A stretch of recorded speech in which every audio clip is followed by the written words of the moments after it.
Hello everybody, welcome back to my channel. Now in this video I'm going to be showing you how I made this here steampunk inspired mask that I did. It took a really long time actually to make this, like a ridiculously long time. Probably because I was procrastinating so much and it took so much work to make. This was my second mask creation after my first one, which was the pastel-y one, and then I decided to come up with a whole bunch of designs. This one came out pretty well. It's navy blue, black ruffle, and then gold ruffle, and these like copper beads at the top. This is the third one, I think. Yeah, third. And not including the TikTok I made, but like this is the third full video I've made. So there's gonna be more videos. So if you like that, definitely subscribe to my channel and hit the notification bell so when I upload you're notified and you can watch me make a whole bunch of cool masks. So yeah, without further ado, let's get into the video. Wow, my throat clogged up for a second there. I don't have the coronavirus, I promise. Okay, let's get into the video. Hello everybody, hello. Did you miss me? Yeah, you did. You totally did miss me. I hadn't like uploaded for a while because I was working on all my mask projects, but now they're done and I'm going to upload them. So, yeah. So to begin this creation of a masterpiece of a mask, I cut out the mask patterns on a piece of, or 4 pieces of navy blue fabric that I have. I actually bought this specific fabric from Talise. It was a pillowcase because I'm really obsessed with like recycling materials. First of all, it is cheap. That's a good point, but it's also just like I don't want to use like fabric that I can buy because I can technically, there's the real cheap fabric stores and whatever, but like the idea of recycling something that might go in the trash and like making it into something great is really good. I don't know, it really motivates me. So yeah, I like transforming trash into treasure. That was so like inspirational, wasn't it? You're welcome. Inspirational, Kiyomi, right? Am I right, guys? So anyway, I cut out the pieces and I did the normal blah blah blah blah blah stuff of making the mask. So for the steampunk aesthetic thing, I played around with the paint a bit. I bought some gold fabric paint and a stencil off Amazon, and I was wondering if I wanted to stamp it on or if I wanted to use the stencil to make like an outline and then just dab the paint on top of the stencil. And I figured that stamping the stencil looked a lot better, to be quite honest. So I decided to go ahead and do that.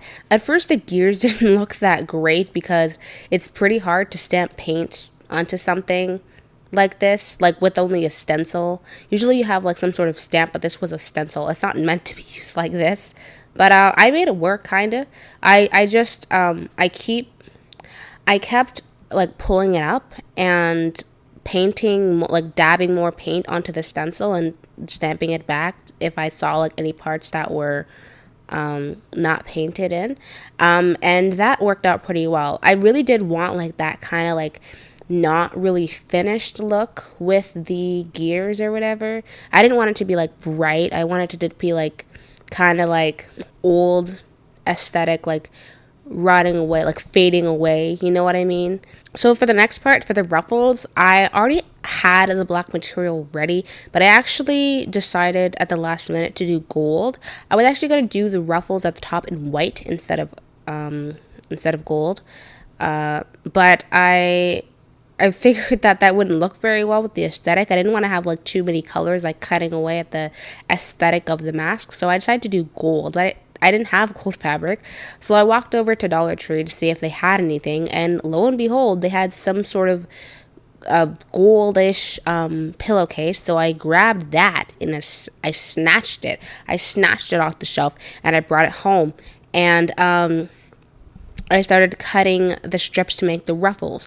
Now, these ruffles actually turned out a lot better than the black ruffles. These ruffles turned out better because the material's less stiff, so it ruffles easier, and the black ruffles didn't ruffle as well. So, yeah, I really did wish they ruffled a little more. I should have ruffled them a little more before I put them on the mask, but you know, it's already there. So, I can't do anything to reverse that unless I want to take off all the beads and restart, which I do not. Oh yeah, the beads. So what I did for the bead was I found this like really cool copper nail polish thing, and I got some of my pearls that I had from just like a school project that I didn't use them all for, and I picked off the pearls and I painted all the pearls with nail polish. And by the way, if you're going to paint something like for clothing, do not use, for the love of God, do not use paint. Unless it is fabric paint or nail polish, it'll chip and chip and chip away. Nail polish chips too, but like it's a lot easier to like not have that happen because paint just peels because it's not supposed to like be used for that. So don't do that, please. I made the mistake of doing it when I was a baby, little wee baby cosplayer, but I don't do it anymore. I'm like smart now, so yeah, don't do that. Do that. Did you Okay, I'll stop. Do that. My channel is like really cringe, but like that's like it. That's how like I ended. That's the end of the video. I like the making of the video. I still have to like do the outro, so like here's the outro. Yeah, I'm done making the mask. Obviously, I introduced the mask at the beginning of the video, so it's not really a huge surprise about how it turned out, but hopefully the video of me advertising my mask can make you appreciate a little bit, or not appreciate, that was kind of rude, make you see a lot more of the detail since I'm moving my head around a lot. I think that it turned out really well. I really like this gold thing I did, or like idea I did.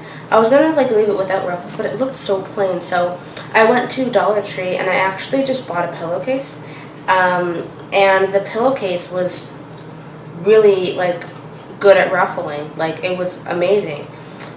So yeah, I mean, in contrast, the only thing I don't like is that in contrast to the other ruffles, they're almost non-existent, because when you bend a ruffle, it's going to make the ruffle, it's different than holding it straight.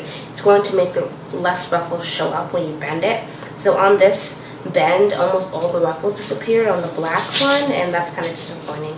But there's still some there, but it's just not as ruffled in contrast to the gold, but I think it still looks really good. And yeah, I will be hopefully going live with these masks on my Etsy store soon, so definitely check that out. And when it goes up, I will definitely make a video of opening my Etsy store and stuff if there's enough interest. I'm only going to ship to Canada, unfortunately, because I don't know a lot about shipping and everything, so I'm just gonna keep it to Canada because I don't want to mess anything up and no one gets their stuff. It's just not a very happy time for me or anyone else. So yeah, can you stop making so much noise? Yeah, I hope you enjoyed this video. If you did enjoy this video, subscribe and hit the notification bell. Hit the like so you boost my ego, and the notification bell so you get notified when I upload, and you can come straight away when I upload a video. Anyway, that'll be all for me, guys. I'll be doing something now. I'm going to watch the rest of Ink Master Season 7, Episode 3. So, I'll see you in the next video. Bye!